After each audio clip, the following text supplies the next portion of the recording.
Hello, good evening. It's another beautiful Sunday. You're welcome to Iron Port here on Metropolitan Television. Iron Port is proudly brought to you by the Ghana Revenue Authority, GWEL PLC, Serene Insurance, Ghana Link Network Services, Meridian Port Services, and Phoenix Insurance. The show is proudly powered by the Ghana Ports and Harbours Authority-GPHA. And our media partner is the Business and Financial Times, the BNFT.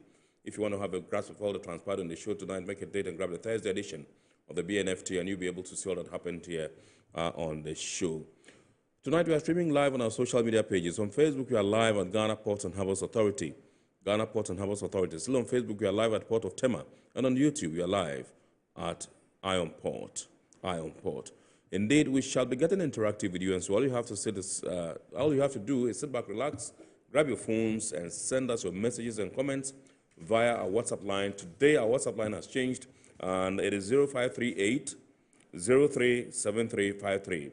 0538 037353. You can send us your messages ahead, and when the time is ripe, we shall read them to share with the rest of the world. We shall also activate the lines along the line for you to call in and contribute to the discussion here on the program. My name is Kennedy Mona. We are going for a quick break. When we return, we'll continue the show. Please stay with us.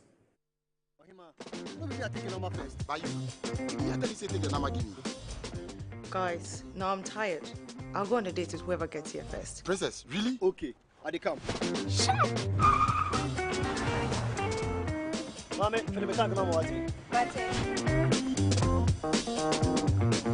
Boss, fill my tank with Super XP Ron 95. Well up with Super XP Ron 95 and Diesel XP high performance products from GWEL.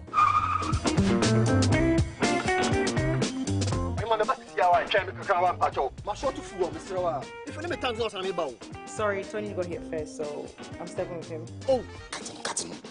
Hey, go for a Choose Super XP Ron 95 and Diesel XP for an energizing driving experience. Always go for GWEL Super XP Ron 95. GWEL, good energy. GWEL is good energy. Electricity. Then pay your taxes. Yeah. Our taxes, our future.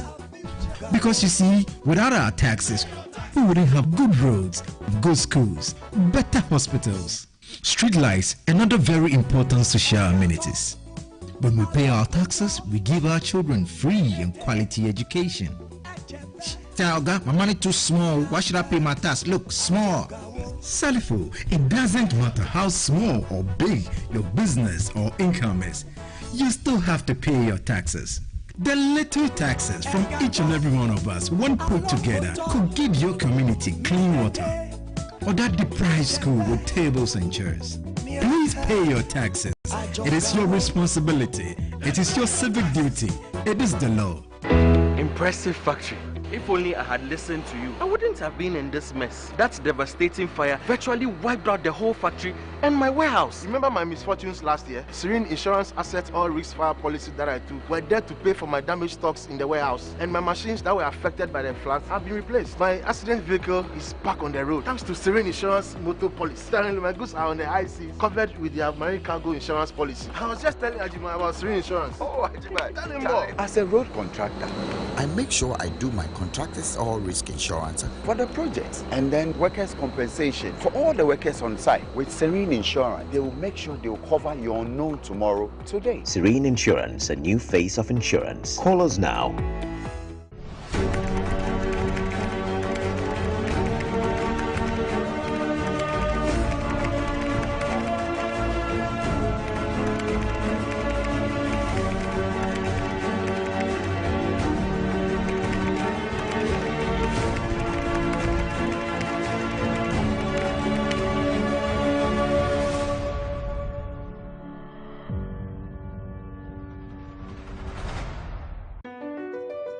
MPS Terminal 3 is Africa's new state-of-the-art container terminal at Tema Port. For manufacturers, agro-processors and traders, the new port means business can be done faster. This infrastructure boost will improve Ghana's port handling capacity, connect more trading routes, and oil the engine of growth for the economy, creating greater opportunities across all sectors as Africa's markets merge and become the largest trading bloc globally. MPS, we connect, you thrive. Business and life can be like the sea sometimes. Sometimes serene, sometimes calm, sometimes turbulent, and at times it brings the unexpected. However it is like, trust Phoenix Insurance for your home, car, business, and marine insurance needs. Call 0302-246-319 or 0243-690-492. At Phoenix, you experience a delightful service delivered with wisdom. All right, so welcome back. We are now going to take a look at happenings in the port and shipping industry in the course of the week. And indeed, in the course of the week, the Tema port had cause to receive His Excellency, the President of Italy. We'll tell you what he was there to do. Plus, the Chartered Institute of Logistics and Transport, CILT, also held a business forum on the cost of doing business. We'll bring you the details. These and more for your enjoyment.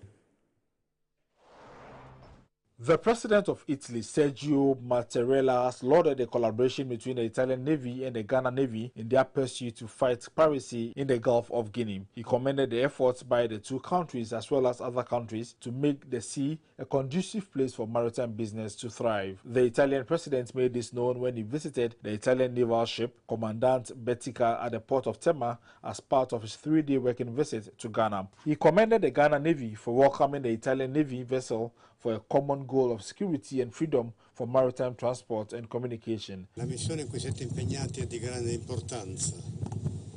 This operation is extremely important to ensure peaceful coexistence, also to include and also to support the freedom of the sea through the freedom of navigation. And this also can be achieved once again through cooperation, thanks to which piracy can be countered, as well as illicit trafficking. I would like also to mention the extremely important role that is played by naval diplomacy in this respect.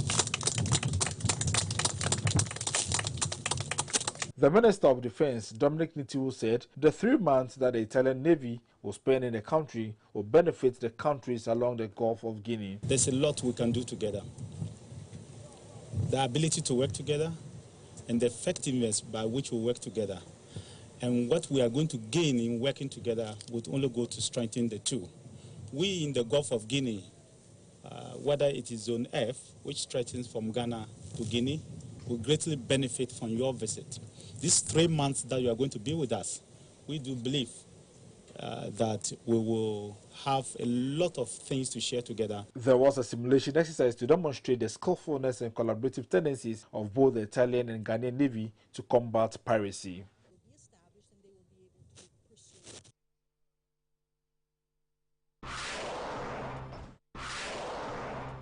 2023 recorded 36 incidents of maritime piracy, a sharp decline from 2020 when 132 incidents were recorded. Even though the region is not out of the woods yet, it is important to note the role maritime domain awareness and training, among other factors, have played in the remarkable decline in maritime insecurities. As part of the European Union-sponsored support to the ECOWAS Integrated Maritime Strategy Project, also known as WEMS, which was launched in 2016, the Regional Maritime University has been training sea actors, naval and law enforcement officers across West Africa. The fourth and final edition of this operational training course has commenced at the university to build on the success of previous years. The specific objectives of the SWEMS project are to improve regional governance and legal frameworks, the prosecution and adjudication of maritime crimes, and law enforcement operational capabilities, among others. In an opening ceremony last Tuesday, for the 6-week-long course, the University Registrar, Dr. Babukar Injie, representing the Acting Vice-Chancellor, Dr. Jethro Brooks Jr., reminded his multinational audience about the severity of maritime insecurities in the region over recent years. According to ECOWAS Multinational Maritime Coordination Center, that's the MMCC Zone F 2020 annual report, 136 crew were abducted from 27 kidnapping incidents for the year. This accounted for about 95% of global kidnapping for ransom. Comparatively, the Indian Ocean recorded only 36 incidents which none were classified as piracy. This made the Gulf of Guinea the most dangerous waters for seafarers worldwide. The growing maritime insecurity has affected the legitimate use of the seas, impaired the exploitation of coastal resources, and continue to undermine regional security as well as the realization of the blue economic potential of this region. The project coordinator, Engineer Augustus Adilamte, rehashed the importance of continuous maritime domain awareness and training as recent events demonstrate the persistence of the enemy at hand. There are two main objectives for the SWIMS project. The first is governance and law enforcement frameworks and prosecution and adjudication of maritime crimes. And the next one is law enforcement, operational capacities and capacities and responses. This second objective is where this IME project is located. He told Iron Port later on that this year's program will include first-hand interaction with a survivor of a maritime kidnapping incident. I must say that because of this project, we can see that the maritime incidents are reducing, and I can objectively say that it is because of this project. That's why we are seeing such improvements. Maritime law consultant and legal practitioner Dr. Emmanuel Kofimbia also called for continued collaboration among regional partners to remain vigilant in this collective approach the countries in the region have embarked on. We are not out of the woods, indeed. The pirates are still around. The economic conditions in our countries are no good, and consequently they act as fertile grounds for, as it were, engaging or recruiting, people who want to get involved in these nefarious activities. So the challenges are still there, but we need to be vigilant. We need to keep an open mind. We need to ensure that there is collaboration between the various partners. And once the knowledge, information sharing goes on, I'm sure we'll be able to deal with this in very large proportions and large measures.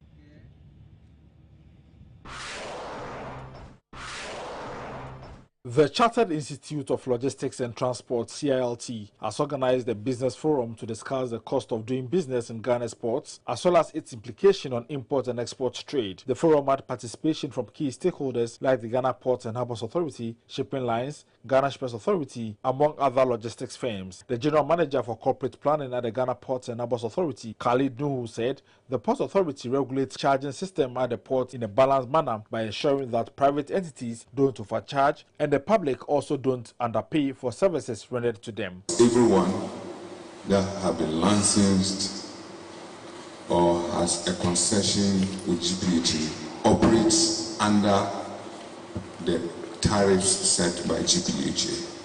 So if you aggregate the total tariffs of GPHA in relation to what has been identified as the component of cost of doing business, 1 to 100, GPHA is less than 10%. He said GPHA has invested a lot in infrastructure at the port to be able to serve the port community in an efficient manner. Khalid Nuru said the elimination of inefficiencies, delays and bureaucracies will go a long way to reduce the cost of doing business at the port. GPHA will try as much as possible to ensure that we are efficient, because apart from the direct costs that we see impacting businesses and which we try to control to ensure that our port users are competitive, the indirect ones are what we try to eliminate: inefficiencies, bureaucracies and delays that are implicit in the cost of doing business. Normally we don't talk about that, but for me those are issues that needed to be identified and dealt with so that we as much as possible control the cost of doing business through our ports. An executive member of the Ship Owners and Agents Association of Ghana, Adam Ayana Imoro, said the charges of the shipping lines are to recoup the cost they incur in order for them to stay in business. When I hear people saying shipping lines are a rip-off, 1 minute, shipping lines are a rip-off, they are making cost of doing business in Ghana Ghana ports very high. The next thing you see in the papers, oh, the port is very expensive. That's why they are losing cargo to Lome. But both are not true. You know, I checked with all the lines here. If they were losing cargo, both Trump and container, if they are losing cargo to Lome, and they told me it's not true. Cargo coming to Ghana is coming to Ghana. The head of Shipper Services and Trade Facilitation at the Ghana Shippers Authority, Monica Josiah, revealed some statistics on handling charges by some ports in the West African sub-region. When you look at the ports, government taxes take a greater chunk of the cost. So, for instance, in Tema, we had 91, this was on selected commodities, and in Tema, we had 91.7% as government taxes, so various government taxes. Then in Abidjan, 92.1, then in Lome, 89.2. The handling charge, that's the receipt and delivery charge by GPHA, was just 2.5%, Tema, then Abidjan 2.6, and Lome about 2.4. I mean, they are around the same side. Then you look at the freight forwarders and NGAs. When you add the two, just I think Tema is in good standing, because I think with that Côte d'Ivoire or Abidjan led.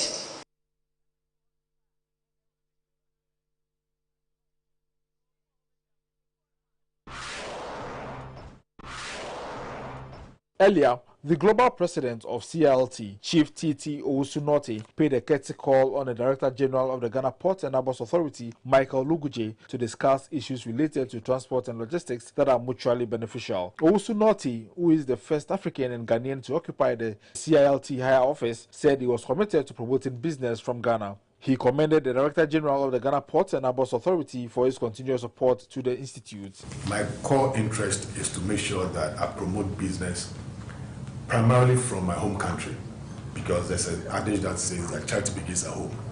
I have to strengthen my home base. Based on that, anytime I'm on a global platform, I can use Ghana as a case study, which I always do.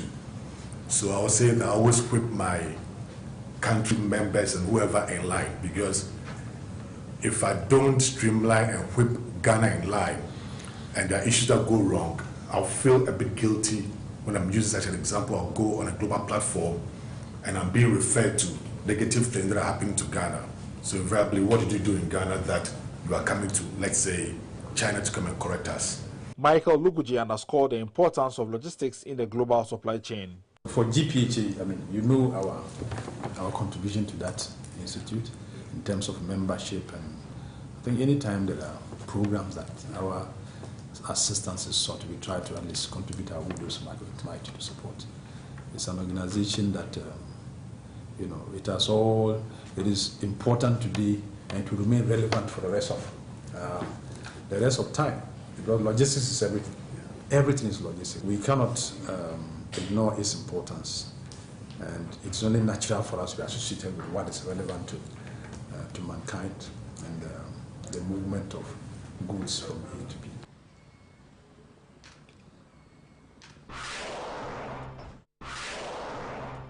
The Customs Division of the Ghana Revenue Authority has vowed to clamp down on diversion of transit cargo in the country. At a stakeholder engagement on securities of transit cargo in Tema, the acting Deputy Commissioner of the Suspense Regime, Fletcher Nakoto, said the country loses a lot of revenue as a result of diversion of cargo, hence the need for all stakeholders to be involved to nip the practice in the bud. From what we gathered from them, we all agree there is diversion. But the majority of them are compliant. So it's our duty now. I mentioned in my remarks that if that diversion is not good for us, it costs us a lot.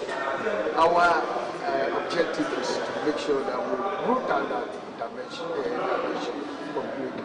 The stakeholder engagement was meant to discuss the issues of overloading and overgauge, overheight of transit vehicles, shedding of overloaded transit vehicle resulting in malfeasance, weight declaration on transit trucks by agents at transit terminal, containerization of fire risk goods, monitoring of transit goods along the corridors to exit points, and introduction of the SIGMAT to strengthen transit goods. The event was also used to solicit challenges transitors face in transporting their goods from the port to their country of origin. The regional maintenance manager of the Ghana Highways Authority for Oti region, Albert Annan, called on truck drivers to desist from overloading. Our main objective is to make sure that there's no overloading on the road network. Now, you ask yourself, why do transportation, why should they overload? When they are not overloading, all of us will be safe on our road. The more you overload, the more you bring, what do you call it, you reduce the lifespan of the pavement infrastructure. The more you overload, that's when we are not safe on the network. You see, and the more you overload is when we have to use, we get more money to maintain the roads. The Deputy Operations Manager at Ghana Link, Emmanuel Kwagbela, said the training will go a long way to facilitate the clearance of transit goods at the ports of Ghana. Usually care in terms of the clearing process. This forum, because of the education that they have had, as to the number of days that you can spend on the road, and the reasons why you shouldn't keep much time on the road, is enable the providers of the tracking devices to get enough to present to the others who need them. The transit manager at the port of Tema, David Songotu, called on all stakeholders to collaborate in ensuring that the transit trade rakes in the needed revenue. It is very important that we encourage the trade, because if I told you this minute that we have over 2,000 people working because of this trade, earning their livelihood.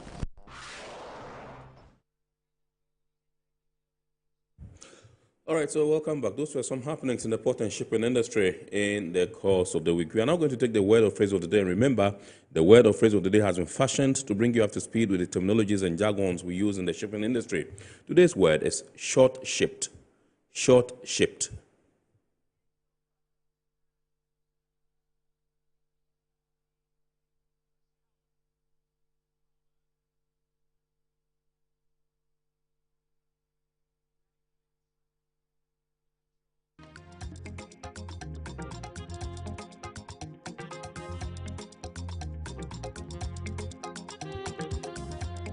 Short-shipped.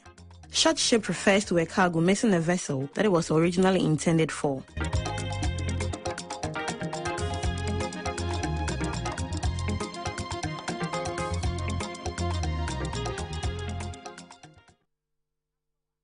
All right, so welcome back. We are zooming into our discussion proper tonight, and tonight we are taking a look at how to ensure sustainability of Ghana fisheries sector using best practices. And it gives me pleasure to introduce to us in the studios, we have Mr. Rickster Ni Amafio, who's no stranger to Iron Port.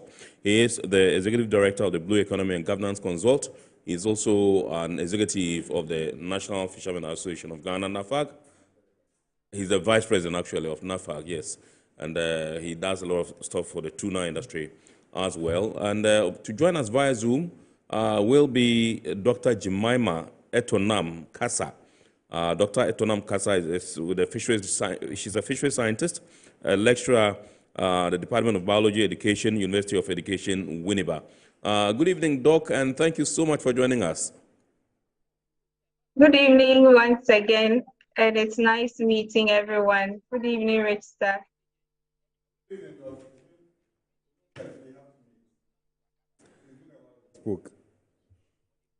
Awesome. All right. So let me start with you, Doc, since you are online. Let me begin with you and try to find out from you what the key challenges are facing the fishery sector in Ghana, particularly in terms of sustainability, if you would oblige us. Yes. Thank you very much once again. I would want to say, first of all, though, that a lot of strides have been made in the fishery sector so far. And if we are to ensure sustainability, we would have to keep at the various interventions, as well as also step up enforcement, as well as alternative livelihood strategies. These three things are very important. We need to continue with the interventions so far, make sure enforcement and prosecution is top-notch, as well as also promote sustainable and alternative livelihoods. And as we go on, we'll go into deeper details. about some of these strategies. Right. So I'm still sticking with you briefly. I just want to find out from you about the issue of overfishing, how this is impacting the Ghana's fisheries industry, the marine ecosystem in Ghana, and what measures are being taken, if you are aware, to address some of these issues. Okay, thank you very much. And I'm glad Rista is there, so I'll speak for the artisanal sector. We had an issue due to open access as well as overcapacity.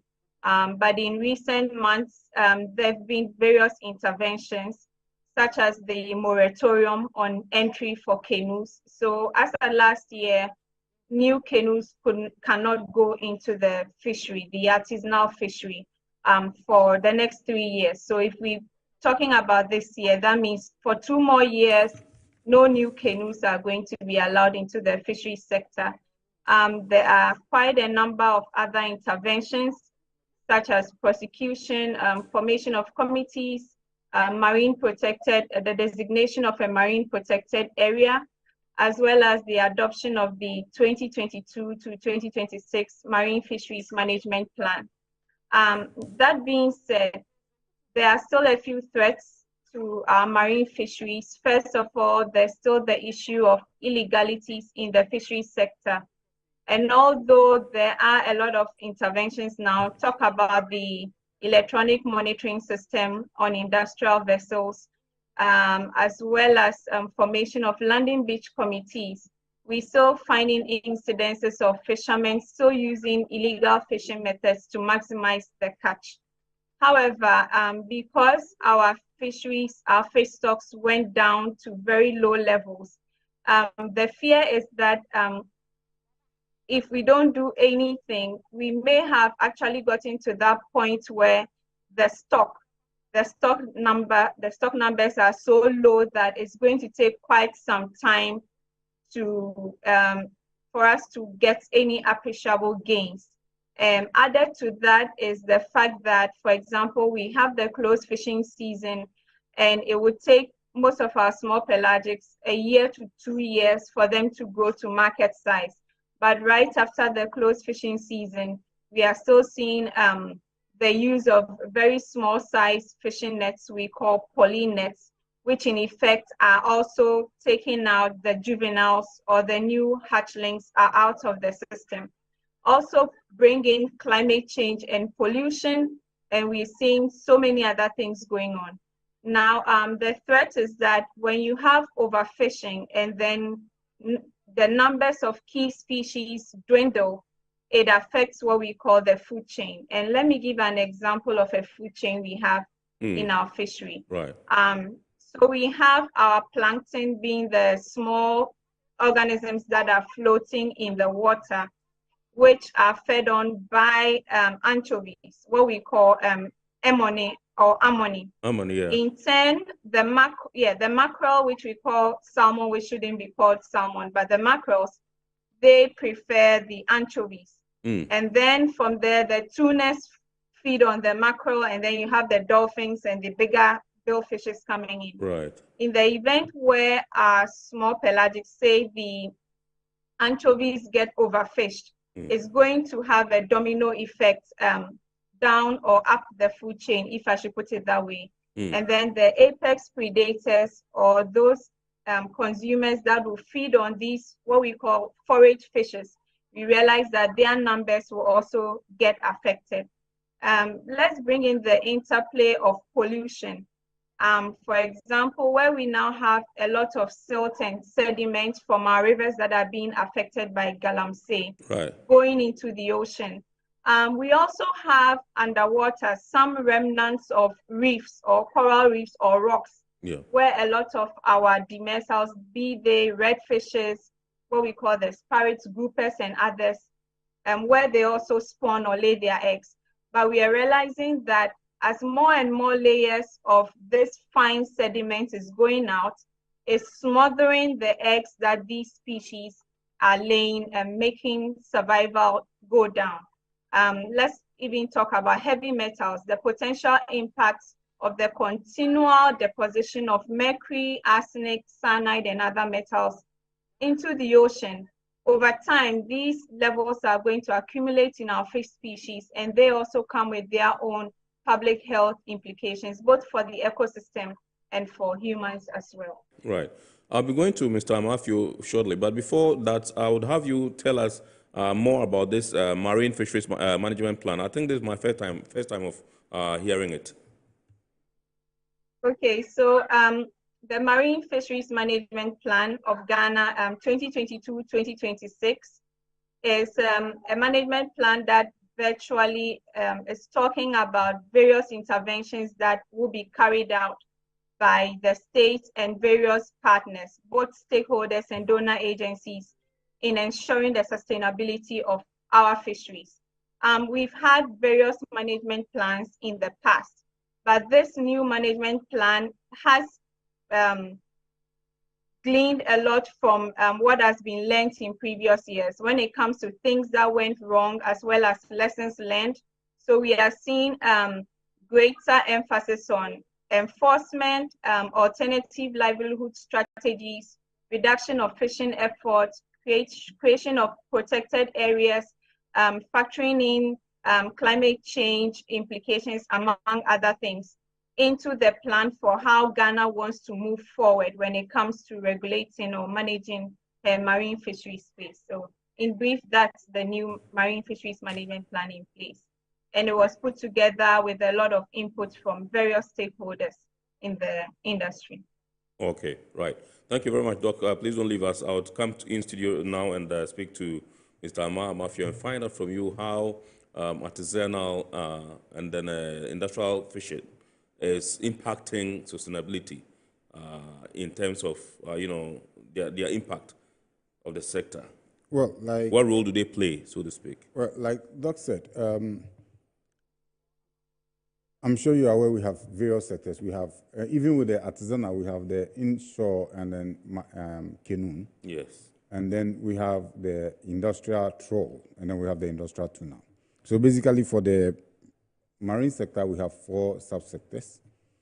The artisanal sector are allowed to fish within what we call the inshore exclusive zone. Right. So that is 6 nautical miles. 6 nautical miles or 30-meter contour depth, right, whichever is further. So when we say so, if you get to a 30-meter contour depth, you are not at the 6 nautical mile, then the applicable distance will be the 6 nautical mile. Right. So if you get to 6 nautical mile and you are not yet within a 30-meter contour depth, then applicable depth will be the 30-meter contour depth. Right. So that's the inshore exclusive zone. Yeah. And so you allow only the artisanal sector, which is the inshore sector, and the trawls and the canoe people to fish within the IEZ. Right. Now, the challenge is that when you have smaller fish species, especially when the fish spawn, they migrate closer to shore. And because we do not regulate the mesh size, you probably allow the artisanal sector to fish the smaller fish or the juvenile most of the time. Yes. Especially when they are using the less than an inch mesh size. Yeah. We've also observed that we have a lot of beach seining. Yes. Those who drag the net at the beach. And when you go and you observe their catches, most of their catches are juvenile, right, and small fish. Absolutely. So you have beach seining all over the coast, and a lot of them do their beach seining close to estuaries. Right. And so the relationship between the estuary and the ocean also aids in spawning. Right. So you create a lot of challenge when they spawn around the estuary, but you have a lot of rich resources around the estuary. So when they spawn, the beach stain around the estuary, you create a lot of challenges. Right. The numbers that we have, 12,000 canoes, is been proven to be too much. And so it becomes a challenge in terms of what we are landing. Right. And then we need to do reclassification of the artisanal sector. Right. When we were young, most of the canoes were smaller. Now you have very big canoes that may have to be reclassified as commercial canoes, rather than just classifying them as artisanal canoes. Right. Because if you don't do the reclassification, then it becomes difficult for you to manage them. Because some of them have very big and wide fishing nets that needed to be managed beyond just treating them as artisanal activity. So for the artisanal sector, these are key issues. She spoke about the closure on the entry. Yes. Of new canoes. That is the directive. For 2 years. Yeah, that's the directive. Yes. You see, unfortunately, it is not the Ministry of Fisheries that regulates the forestry. It's the Forestry Commission. And one challenge you have is that, for example, we did not cap it. So the Forestry Commission may have issued permit already for some people to harvest the tree, or some people may have already harvested the tree. Yeah. So even though there is a closure to entry, the closure may only affect new harvesting and not those that have been harvested already and are there and being carved to be used as canoe. Yeah. So you may find new canoes that are entry because they may already have had their permit and the trees may have been harvested. It is also good in the preservation of our forests. Right. That's very important. But then, probably we may have to extend it to our 5 years in order that we have an early cap and then you have a longer period that you don't have entry. Now, when you are not getting entry, the next thing you might have to do is to look for alternative, not just alternative livelihood, but alternative trade for younger persons who are in the fishing industry. Right. Because if you provide them, and I've always said this, that provide them with basic literacy and numeracy and let them develop it so that they are able to move out of the industry, because once they start reading and writing and they begin to understand, they'll do things differently. They may want to explore other opportunities. Absolutely. Some may want to have further education. Right. Because if you do not create that avenue, then you have a challenge of creating a lot of unemployment. Right. Because there won't be new addition to the industry, and then they are mono-skilled, and so there are no space for them in the industry. Right. So they may now become redundant, and that become a danger. So whereas you are implementing the policy on reducing the entry into the industry, one of the things we need to look at is how do we create opportunities for younger fishers to learn trade, to have education, normal numeracy education, those who can, so that they now become useful to themselves beyond just fishing. Right. If we are able to do that successfully, even those who go back to fish will fish differently because now they fish with some level of understanding and some level of education. Probably those are some of the things we still need to do for the artisanal sector. Now, when you come to the industrial sector, the key factor in the industrial sector has to do with the trawl sector. Right. The trawl sector has been so much regulated. We currently have less than 50 trawl vessels that are fishing. And I'm in the whole of last year, there were no issues of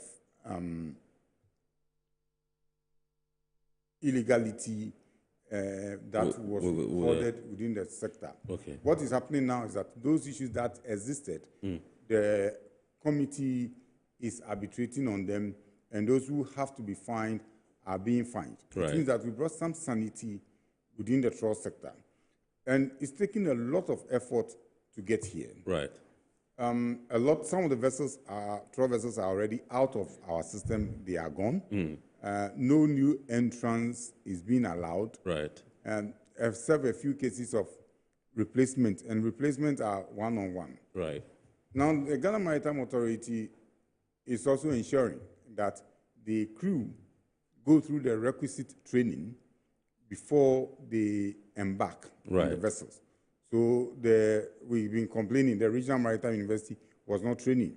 Now they have even given some subsidy in terms of the training. Right. And so instead of paying so much, companies are paying less. Right. And so there is an arrangement, and the tuna sector is going through that, that the fishers are going to have the mandatories, the 5 mandatories, right, and then be trained properly to be able to be on the vessel and at least adhere to all the safety measures that one need to adhere to when you are in the vessel. So a lot is happening within the industry amongst the various stakeholders that are in there. Yes. And it's not just the training. The training also comes with awareness of matters that borders on illegal, unregulated, and unreported fishing. Yeah. Currently, we are working closely with the International Labour Organization on the issues of C188. That's the ILO CI188. That has to do with basically the decent work for the fishermen, right, to ensure that fishers are paid well, fishers are treated well, they get all the necessary training, and they enjoy whatever they have to enjoy, right, including their right to working for 8 hours and then getting overtime allowance when they work beyond 8 hours. Right. So a lot is happening. And at the last tripartite meeting between the ILO, IMO, and then the FAO in Switzerland, they basically declared the issue of worker safety and all of that as part of IUU. Okay. So it means that if you are not paying your workers well, you are not paying their social security and all of that, it is considered that you are engaged in an illegality. Yeah. So even the worker safety is come to play within the industrial sector. And you see that there's a lot of improvement because the trawl sector now has a different net or gear design compared to what they used to have. What that was intended for was to reduce the quantum of bycatch that they were harvesting, that they were shipping as cycle, and to ensure that they only get their target species. Right. And that also means sustainability. What probably we need to do as a country is to go beyond just what happens within the fishing industry. Right. Because a lot of regulation is going on in the fishing industry. Jemima was talking about the environment. Yes. And I've said this several times, that the fish lives within an environment. The phytoplanktons and all of that are part of the food chain that the fish depends on. So any act of pollution, particularly plastic pollution, pollution of our estuaries and lagoons and all of that, contribute to the destruction of our fisheries habitat. Right. They contribute to the destruction of the entire food value chain. And yes, the Sardinella stocks may eat the anchovies, and the anchovies, the tunas and others may eat the Sardinella.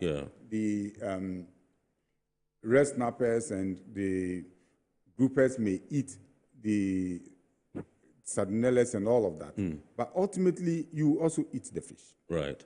So when the fish eat heavy metals and it gets into their tissue, and then you end up eating, get that food on your table, you end up taking in heavy metal into your system. So it's not just the fish that is affected, but for us humans, as end consumers of the fish product, suffer the consequences of our own negligence on the land. I agree. And that is why we have a responsibility to go beyond what the fisherman does to what you and myself always do at home, which have impact, direct impact on our health. Right. We seem to forget that. And so we feel that, well, it is a fisherman's problem. It's not a fisherman's problem. It is a national problem. It is our problem that we have to treat our environment properly. We allow a lot of oil in our water bodies. We basically have turned almost all our water bodies into some waste dump. They end up, most of them end up in the ocean. Even if they don't end up in the ocean, now people have developed the likeness for cuttlefish and tilapia. They are also in the water. They exist in the same water where the miners pollute. And so you end up taking tilapia or cuttlefish. They are freshwater fish, but you end up polluting your system. So it's not a fisherman's problem. It is a national problem. It is you and I, our problem, to ensure that we keep our water bodies clean. We keep our water bodies away from pollutants so that we end up eating the right kind of fish. All right. You mentioned something like 5 mandatories. Yeah. If you can just briefly tell us what they are. Well, so to be a fisherman, you must know how to do firefighting. Because when you're on the vessel at sea, yes, and there is fire, you can't call fire service to come to sea right. to help you fight fire. So every fisherman on the vessel must know how to use the fire extinguisher and all of that to fight fire. You need to know how to swim. So you need to be able to at least swim to save yourself in case of an accident. Absolutely. And then we have safety equipment on the vessel that every fisherman needs to be able to use. Yes. And those are the mandatories that they go through training to learn. Right. So they are basic survival skills that they need to acquire. And it is compulsory that you have those basic survival skills before you even board the vessel. Right. Even the observers. So this time around, we have had the observers go through the basic survival skills to be able to fit in the system. Because you see, the observers spend the whole period with the vessel at sea.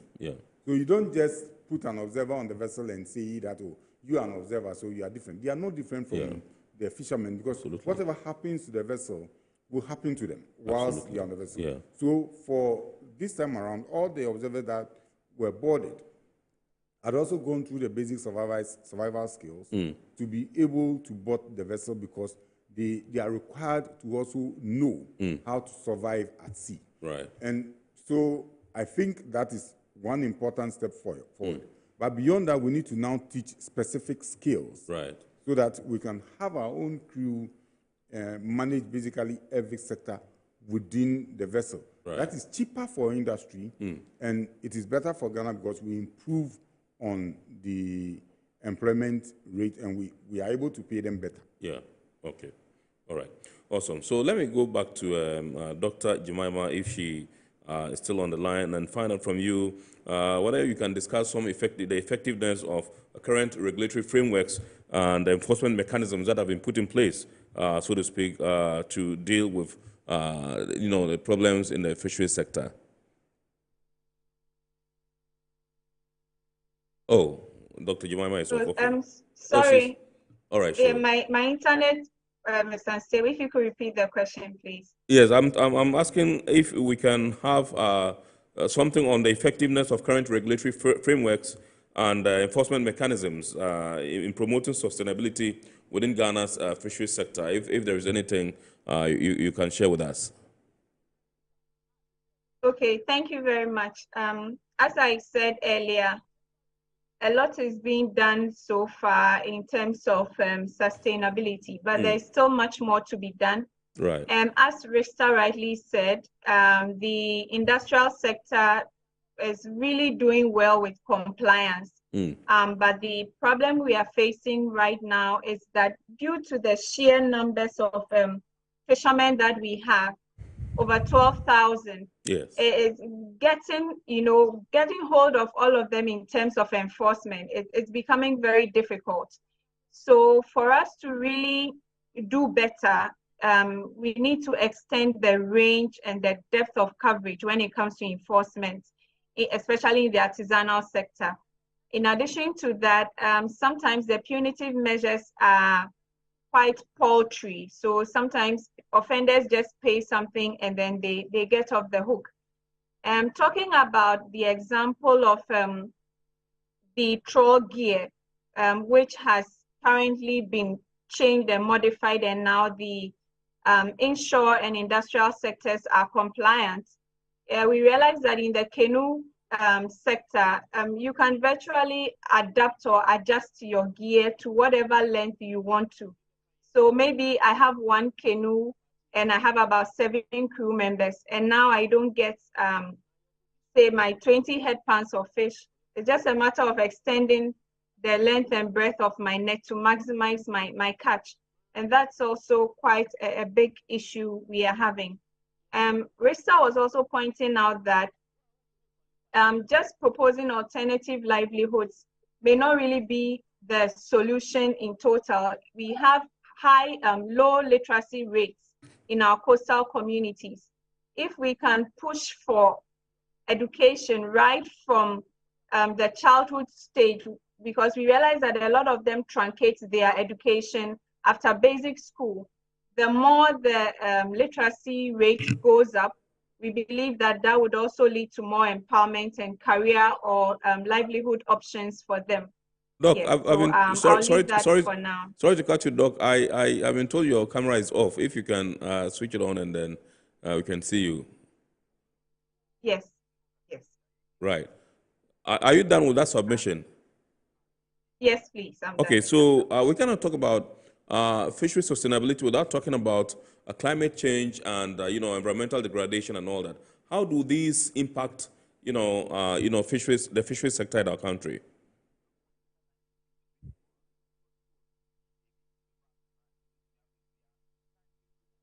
Yes, Doc. I think you've muted your mic, have you? Yes, I was having some network challenges, so sorry about that. Awesome. Now we have you on the screen. Yes. Yeah, I believe the question was on climate change and environmental degradation, yes.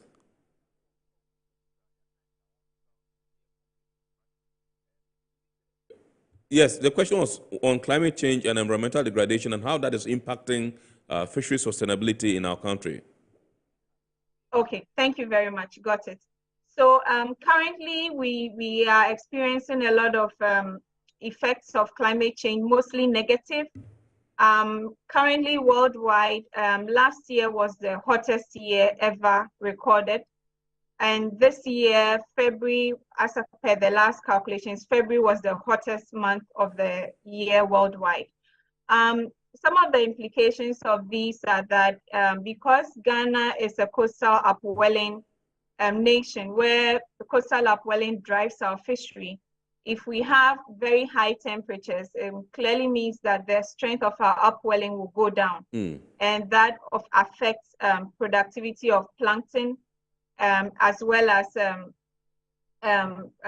reproduction and then survival of juveniles or eggs, because when the eggs hatch, it means that the plankton numbers are going to be very low, which will affect survival and therefore recruitment into the fishery.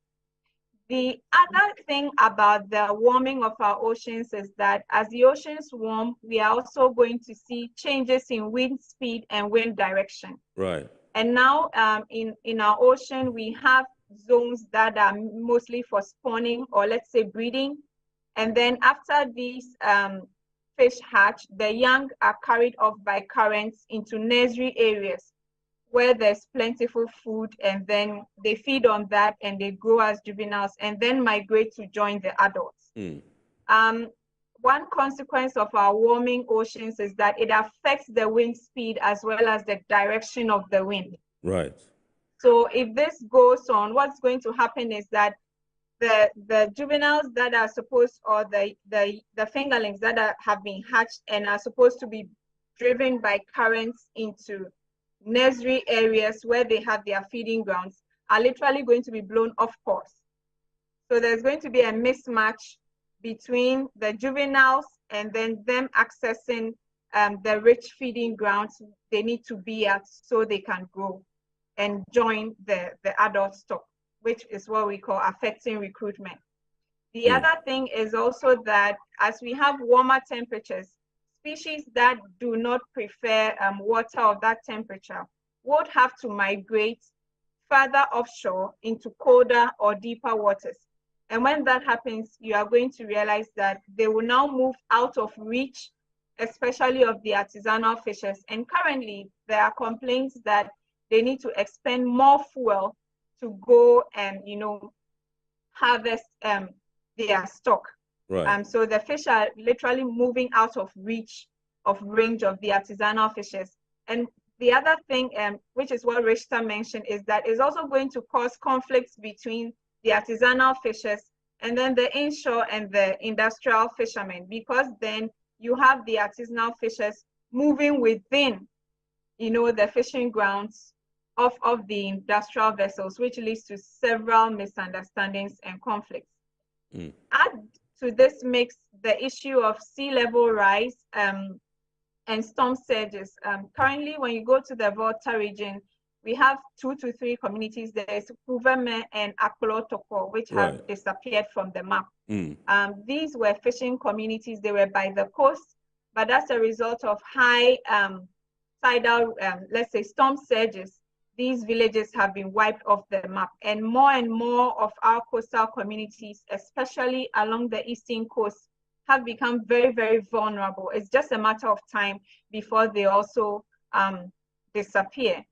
So we have all these things affecting the marine space, throw in the pollutants, both plastic and heavy metal, as well as runoff from increased fertilizer and herbicide and weedicide use on land. And all these are ending up in the ocean. We spoke about the public health implications, but then we are also seeing these days as fisheries biologists that you dissect the fish and you are recording higher incidences of tumors. And truly, we do have tumors. You find tumors in fish as well. You're having so many, previously low reports of some of these things, and all these things are on the rise. So you have all these coming together to really affect the sustainability of our fisheries. So we are doing so much, but if we continue with our anthropogenic activities that are having a deleterious effect on the ecosystem, it's going to affect both the ecosystem and us, the consumers, as the apex consumers in this food chain. Right. I'll give you a last question, and then when you leave us, we'll go for a break, and then we'll do the in-studio discussion. That has to do with the socio-economic implications of unsustainable fishing practices on coastal communities in Ghana. Can you tell us something about it? And if what are some of the factors that contribute to some of these issues? Okay, so the fisheries sector of Ghana provides employment both directly and indirectly to 10% of Ghana's population. So as Rista said, it's time we divorce fisheries issues to just thinking about the fish and the water and the fishermen. You have the women processors who take the fish from the men, process it.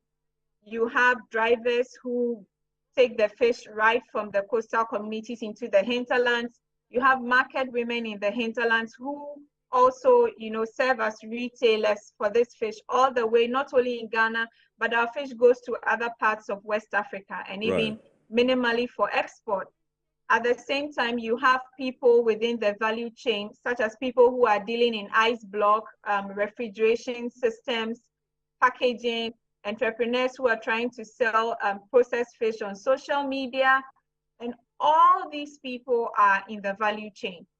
So if we have a collapse of the fishery, the people going to be affected are not just the fishermen, but then every other player or actor along this value chain, from mechanics to outboard motor repairers, to gear developers, to boat builders.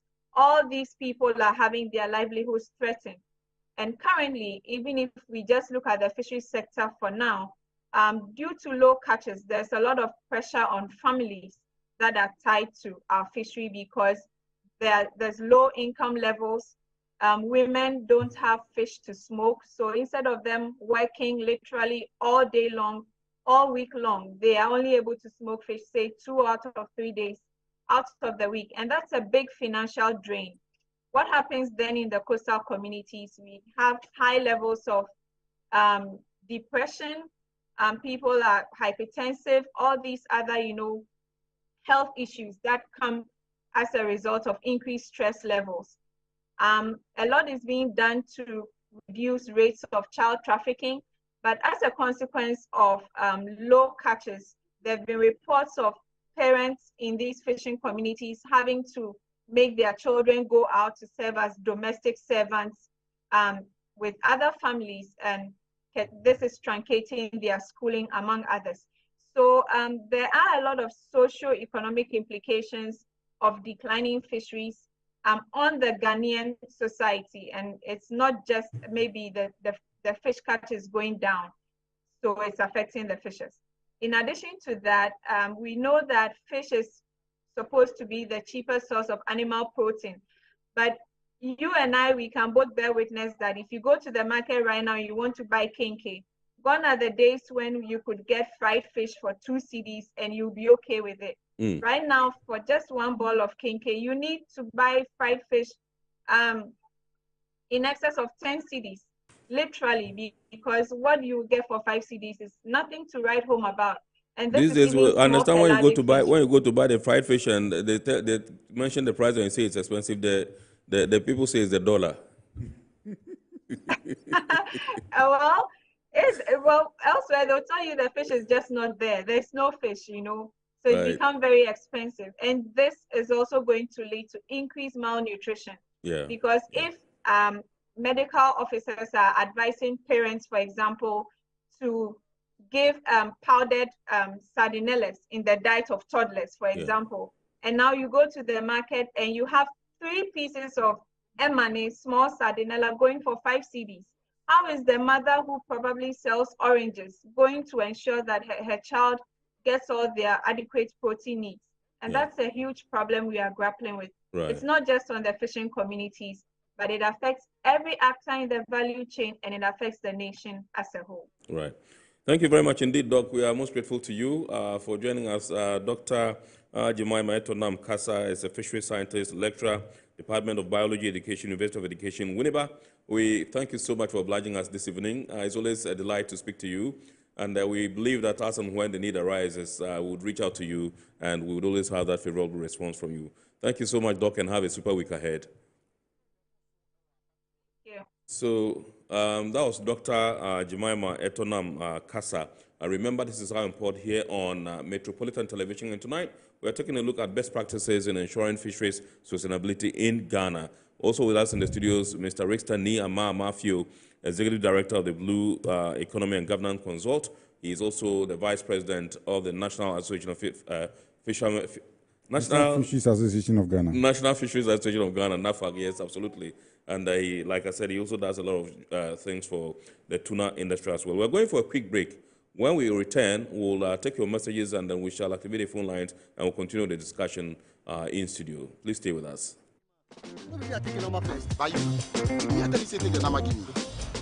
Guys, now I'm tired. I'll go on a date with whoever gets here first. Princess, really? Okay, I dey come. Shut up! Mame, feel me tank na mwati. Boss, fill my tank with Super XP Ron 95. Fill up with Super XP Ron 95 and Diesel XP high performance products from Goyle.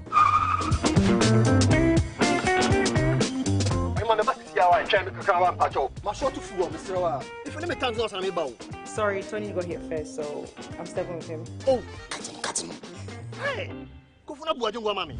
Choose Super XP Ron 95 and Diesel XP for an energizing driving experience. Always go for Goyle Super XP Ron 95. Goyle, good energy. Goyle is good energy. Electricity, pay your taxes. Yeah. Our taxes, our future. Because you see, without our taxes, we wouldn't have good roads, good schools, better hospitals, street lights, and other very important social amenities. When we pay our taxes, we give our children free and quality education. Talga, my money too small. Why should I pay my tax? Look, small. Salifo, it doesn't matter how small or big your business or income is, you still have to pay your taxes. The little taxes from each and every one of us, when put together, could give your community clean water or that deprived school with tables and chairs. Please pay your taxes. It is your responsibility. It is your civic duty. It is the law. Impressive factory. If only I had listened to you, I wouldn't have been in this mess. That devastating fire virtually wiped out the whole factory and my warehouse. Remember my misfortunes last year? Serene Insurance Asset All Risk Fire policy that I took were there to pay for my damaged stocks in the warehouse, and my machines that were affected by the floods have been replaced. My accident vehicle is back on the road thanks to Serene Insurance motor policy. Currently, my goods are on the high seas, covered with their marine cargo insurance policy. I was just telling Ajima about Serene Insurance. Oh, Ajima, tell him more. As a road contractor, I make sure I do my contractors all risk insurance for the projects, and then workers' compensation for all the workers on site. With Serene Insurance, they will make sure they will cover your unknown tomorrow today. Serene Insurance, a new face of insurance. Call us now.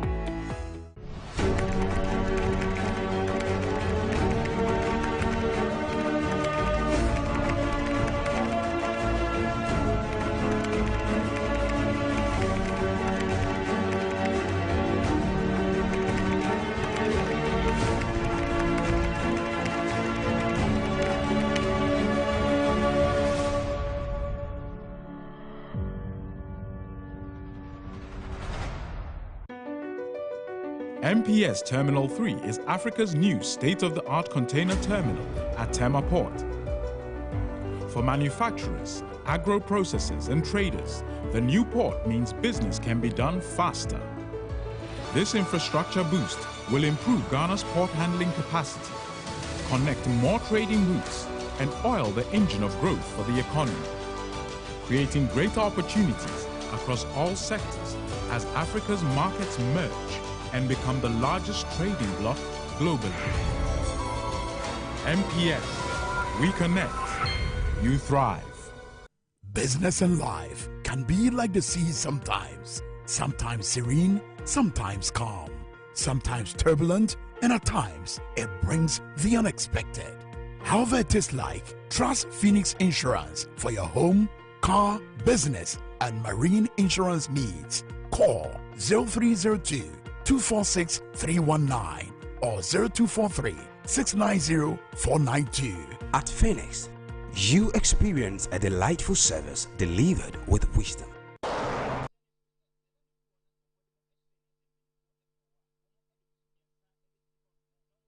You're welcome back. This is Iron Port here on Metropolitan Television, and tonight we're taking a look at how to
2017, we had to go again. Right. But in 2015, there was one other success that had to do with collaborative research, because I said the other bit was a collaborative research. So we then decided to look at alternative, particularly for the inshore sector, in order to reduce the issue of light fishing. And that we realized that cuttlefish was quite common and was available. Yeah. So we're looking at whether it was possible to even do hatch them in the lab. Right. Which was successfully hatched under the supervision of Dr. Isikochi, but Right. all of us contributed to the project. So that was what we call the collaborative research. And that research information is available. Right. So it means that it's possible to hatch cuttlefish in the laboratory, and then probably you could move a step further and see whether we could even culture them. Right. And I'm sure in the future we may look at the possibility of culturing cuttlefish. Right. So in 2017, we decided that, okay, then we'll go with policy people to look at how policy issues are dealt with. And one other issue that came out of the 2016 tour was the close season.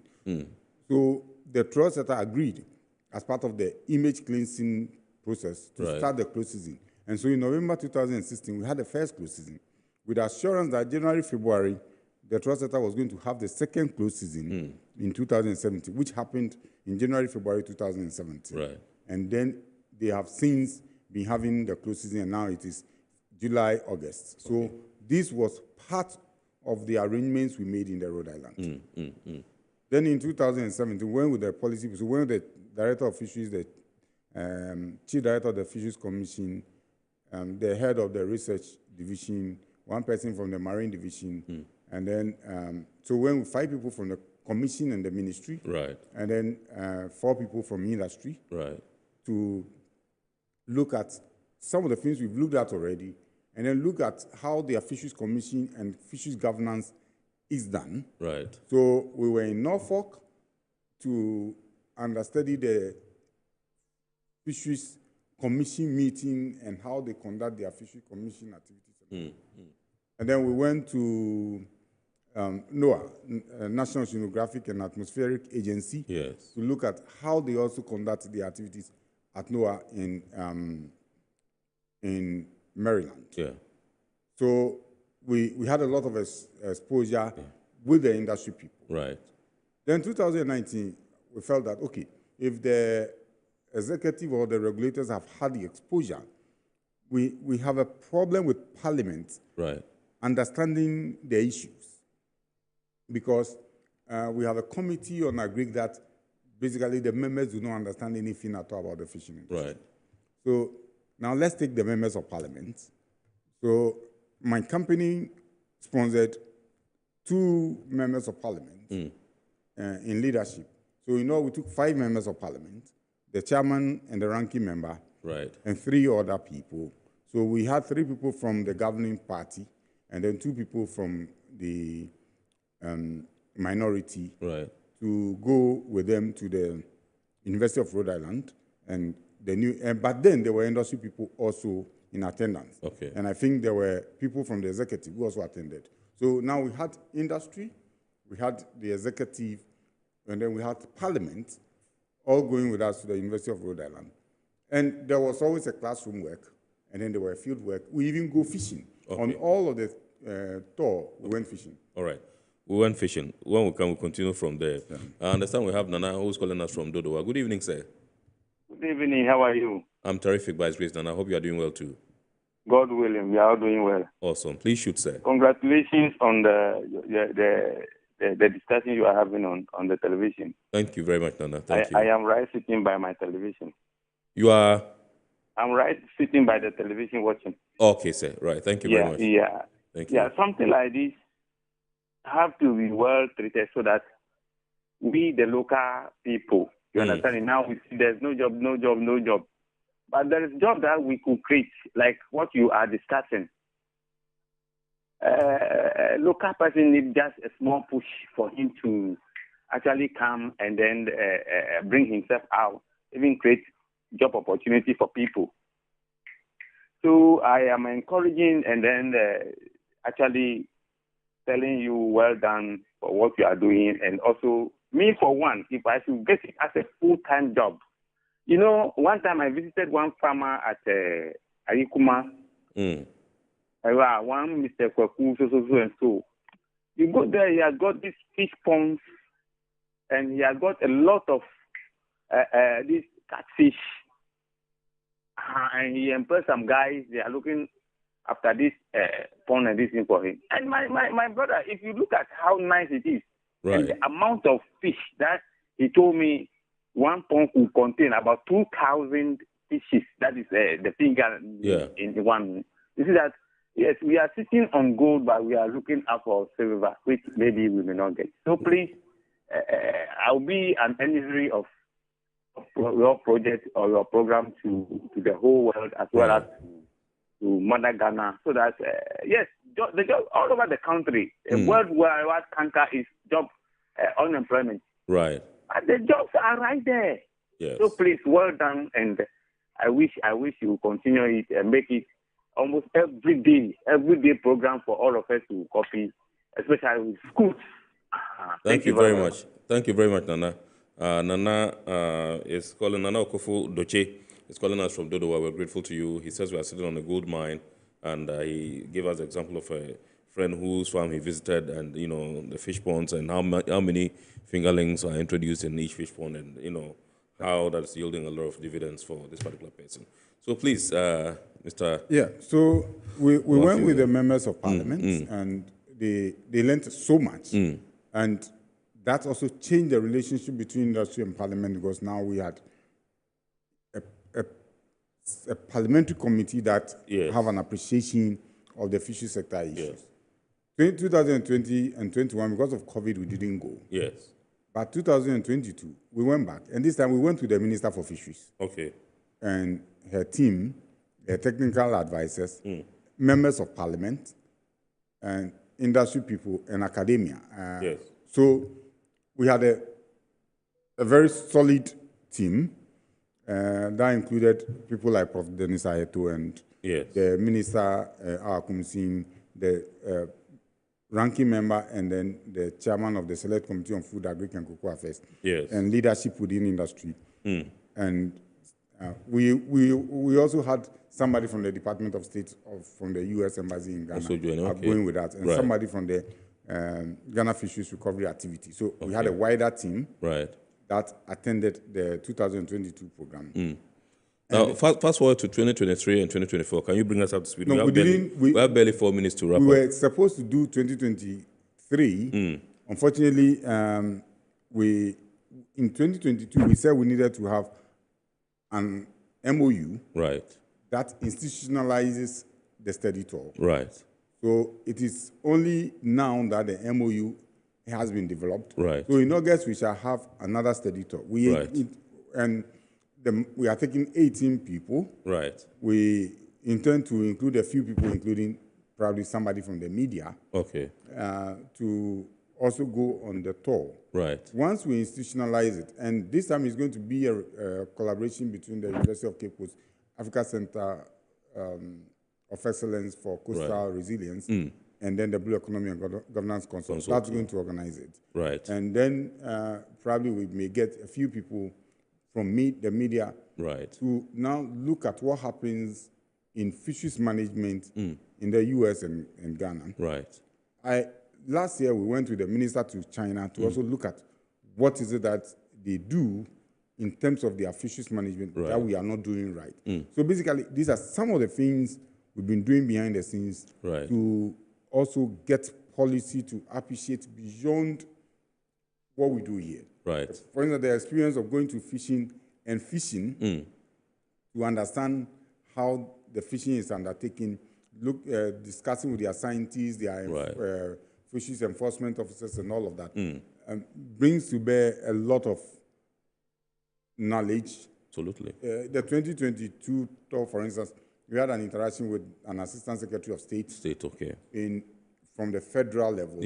And I recall you recently were in the port with another Assistant Secretary of State. Secretary of State. In also Tema, visited And because also the USAID is sponsoring the pilot scheme for the electronic monitoring system in the trust sector. So there's been some effort to bring to bear international best practices in how we manage our fisheries. And that is basically what this year's tour would look at: the blue economy, post-state measures, and of course the the C188 on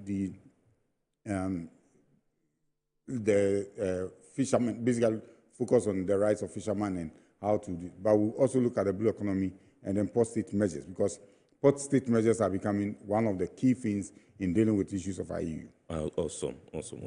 Okay, so this one says, good evening, Iron Port, great discussion. There is a need for government to invest more into the fisheries sector because it employs a lot of Ghanaians. This one is from Dan in Nungwa. Is this something you agree with? Yes, certainly you need to invest in the fisheries sector, but you need to invest more in the human capacity development within the fisheries sector. And we need to look at how to thin the industry, how to get a lot more young people to have alternatives, because the numbers in the industry are not sustainable. And once they are not sustainable, if you keep adding to the numbers, then you have a lot more of illegality, because then there is competition. It has to do with survival of the fittest. So you need to thin the numbers so that at least you'll be able to manage the few numbers that are in the industry. And they will be able to now feed the country, because they'll feed sustainably. Absolutely. So you mentioned the fact that you are coming up with an MOU which you want, the MOU is already done. Institutionalized. It's the been MOU done? is already done. Okay. I'm sure this May it's possible that the Vice Chancellor of the University of Cape Coast and myself may go with President Sayeto to because it's an addendum to an existing MOU between the University of Cape Coast and the University of Rhode Island to enable us to institutionalize the study tour program. Because it's been useful so far. Absolutely. Okay. All right. But the tour itself will be in August. We have within the first 23 days in August to do the tour. We are already committed to the tour. And so we are in the process of writing to institutions we've identified to nominate. And the participants will have to do full payment, because we don't have sponsorship for the tour. Okay.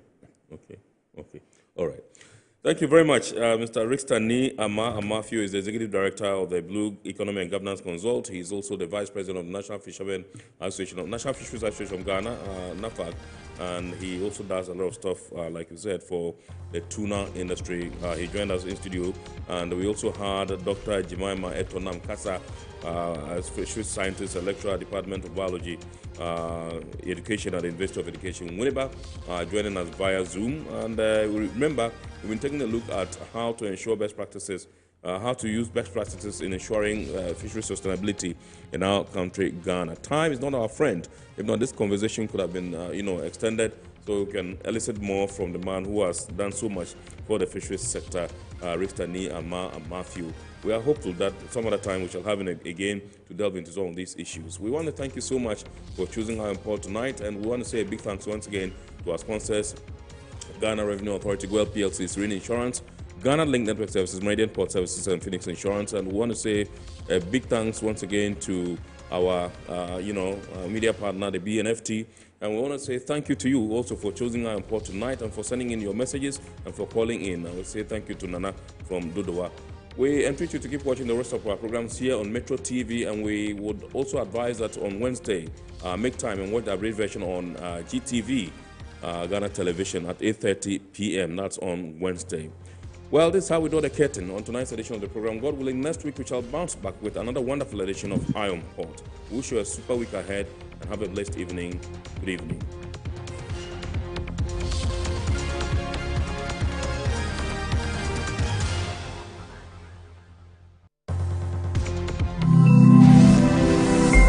Metro TV, insightful and inspiring moments.